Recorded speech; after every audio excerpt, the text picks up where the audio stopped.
Richard Milhouse Nixon was born on January 9, 1913, on a small farm in Yorba Linda, California. His mother, Hannah, was very strict. She didn't think it was right to drink alcohol, dance, or swear. All his life, Richard would call his mother a saint. But she was a quiet, cold woman who never showed her children much affection. Richard's father, Frank, was the opposite. Frank Nixon had never gone to high school. He was a loud man who bullied his sons, but he loved to discuss politics with young Richard. Richard had 4 brothers. 2 of them died young from illnesses. Richard, the second oldest, was extremely smart. His teachers skipped him ahead from 1st grade to 3rd. He also loved music from an early age.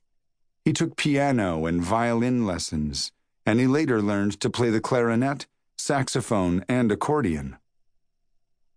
When the family farm failed, the Nixons moved to Whittier, California. Richard was 9 at the time. His father opened a gas station and grocery store in town. Every day before school, Richard had to get up at 4 to buy vegetables for the store. In high school, Richard got excellent grades. He tried hard to fit in, but he was shy, clumsy, and not very popular. The one thing Richard excelled at was public speaking. He was a star of the debate team.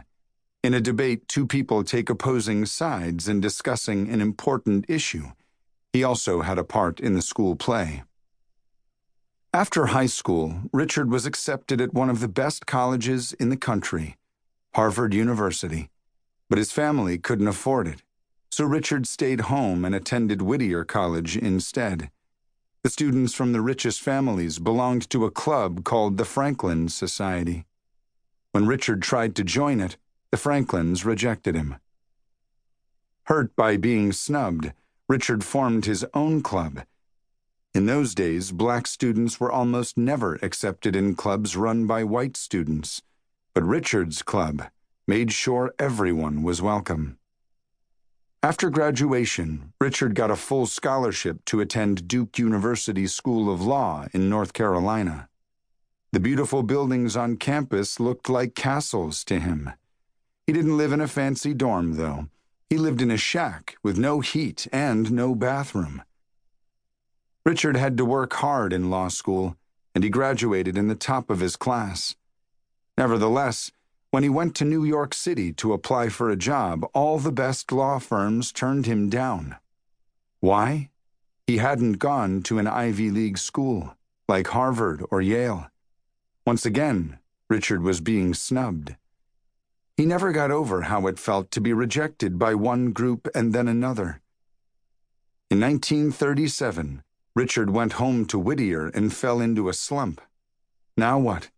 How could a smart young man make a name for himself if no one would give him a chance? Chapter 2. Toughening Up. Richard Nixon was a fighter at heart, so pretty soon he was back on his feet. Nixon believed that it didn't matter how many times he got knocked down. What mattered was getting up again. He got a job at a law firm in Whittier. In a little more than a year, he was a partner with his name on the door. He became well known in town and well respected. For fun, he got involved with an amateur theater group. One day, he saw a beautiful redhead named Pat Ryan. Richard fell in love with her and asked her out on a date. "I'm very busy," Pat said. "You shouldn't say that," Richard joked, "because someday I'm going to marry you." Pat just laughed. She kept turning him down, but he wouldn't give up. In time, they started dating. Sure enough, on June 21st, 1940, they were married. In December of the next year, the Japanese bombed Pearl Harbor, Hawaii. It meant that the United States was going to war. Richard and Pat Nixon moved to Washington, D.C. He had lined up a job working for the government, but after 8 months, Richard Nixon wanted to do more than just sit at a desk. He wanted to help the United States win World War II. So Richard joined the Navy as an officer. Eventually, he was sent to an island in the South Pacific. His job was to take care of supplies for bomber pilots. He was good at his job. He even managed to get some extra supplies for the men. Nixon set up a hamburger stand with free beer and burgers. His nickname was Nick Nixon, so he called it Nick's Hamburger Stand.